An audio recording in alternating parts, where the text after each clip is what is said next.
নাহমাদুহু ওয়া নুসাল্লি আলা রাসূলিহিল কারীম আম্মা বা'দ। রাগ মানুষের একটি সহজাত প্রবৃত্তি, কিন্তু অনিয়ন্ত্রিত রাগ মানুষের দুনিয়া আখিরাতের বরবাদির কারণ হতে পারে। আবার একেবারে রাগ না থাকাও মুমিনের ব্যক্তিত্ব পরিপন্থী।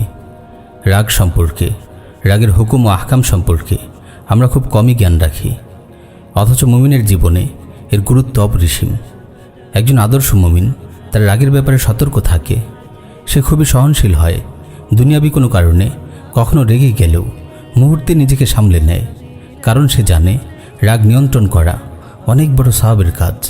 আল্লাহ তাআলা ইরশাদ করেন, ওয়াল কাযিমিনাল গায়য ওয়াল আফিনা আনিন নাস ওয়াল্লাহু ইউহিব্বুল মুহসিনিন। আর যারা নিজেদের রাগ সংবরণ করে এবং মানুষের প্রতি ক্ষমা প্রদর্শন করে, আর আল্লাহ সৎকর্মশীলদের ভালোবাসেন। শক্ত সমর্থ, পেশিবহুল শরীরের অধিকারী কিংবা লোকদের মল্লযুদ্ধে অনায়াসে হারিয়ে দেয়া ব্যক্তি বাহাদুর নয়। বাহাদুর তো সে ব্যক্তি যে রাগের সময় ধৈর্য ধরতে পারে এবং নিজেকে নিয়ন্ত্রণ করতে পারে। সাহিহ বুখারী ও সাহিহ মুসলিম এসেছে, রাসূল সাল্লাল্লাহু আলাইহি ওয়াসাল্লাম ইরশাদ করেন, লাইসা শাদীদু বিসসুরআহ ইন্নামাশ শাদীদুল্লাযী ইয়ামলিকু নাফসাহু ইনদাল গাদাব। মল্লযুদ্ধে প্রতিপক্ষকে ধরাশায়ী করতে পারা ব্যক্তি বাহাদুর নয়, বরং বাহাদুর তো সেই ব্যক্তি যে রাগের সময় নিজেকে নিয়ন্ত্রণ করতে পারে। প্রিয় ভাই, আমরা অনেক সময় রাগের বশে নিজেদের অনেক ক্ষতি করে বসি। অধিকাংশ তালাক তো মানুষ রাগের মাথায় দিয়ে থাকে। এই অনিয়ন্ত্রিত রাগের কারণে কত পরিবার যে ধ্বংস হয়েছে, কত সুসম্পর্ক যে বিনষ্ট হয়েছে, কত মধুর বন্ধন যে ছিঁড়ে গেছে, তার কোনো হিসেব নেই। আল্লাহ তাআলা আমাদের হেফাজত করুন। রাগের বিচারে মানুষ অনেক প্রকারের হয়ে থাকে। কিছু মানুষ খুবই বদমেজাজি হয়, পান থেকে চুন খসলেই রাগে ক্ষোভে অন্ধ হয়ে যায়। এই ধরনের লোকগুলো সাধারণত মানসিকভাবে খুবই দুর্বল হয়ে থাকে। আর কিছু লোক আছে যাদের রাগ একেবারেই শিথিল, ফলে তারা অনৈতিক কোনো কাজে বাধা দিতে পারে না, তারা অধীনস্থদের নিয়ন্ত্রণ করতে পারে না। এরা সাধারণত আত্মমর্যাদাহীন লোক হয়ে থাকে। আবার আল্লাহর কিছু বান্দা এমন আছেন যারা মধ্যমপন্থী।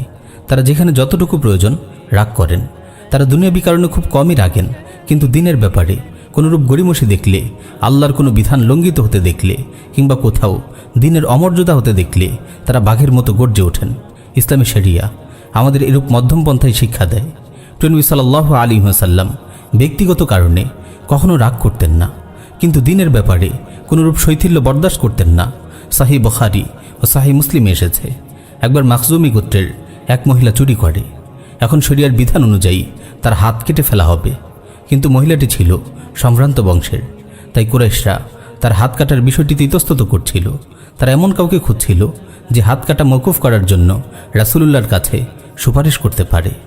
অবশেষে তারা রাসূল সাল্লাল্লাহু আলাইহি ওয়াসাল্লামের একান্ত প্রিয় ভাজন উসামা রাদিয়াল্লাহু তাআলা আনহুকে দিয়ে সুপারিশ করালেন। সুপারিশ শুনে রাসূল সাল্লাল্লাহু আলাইহি ওয়াসাল্লাম প্রচণ্ড রেগে গেলেন। তিনি কঠোর স্বরে বললেন, আতাশফাউ ফি হাদ্দিম মিন হুদুদিল্লাহ, তুমি কি আল্লাহর হদের ব্যাপারে সুপারিশ করছো? তারপর তিনি দাঁড়িয়ে খুতবা দিলেন, আইয়ুহান নাস ইন্নামা আহলাকাল্লাযীনা ক্বাবলাকুম আন্নাহুম কানু ইযা সারাকা ফীহিমিশ শরীফু তারাকুহু ওয়া ইযা সারাকা ফীহিমিদ দাঈফু আকামু আলাইহিল হাদ ওয়াইমুল্লাহ লাউ আন্না ফাতিমাতা বিনত মুহাম্মাদিন সারাকাত লাকাতাতু ইয়াদাহা। হে লোক সকল, তোমাদের পূর্ববর্তী জাতিরা এজন্যই ধ্বংস হয়েছে যে তাদের সম্ভ্রান্ত কোনো লোক চুরি করলে তাকে ছেড়ে দিত, আর দুর্বল কেউ চুরি করলে তার উপর হদ জারি করত।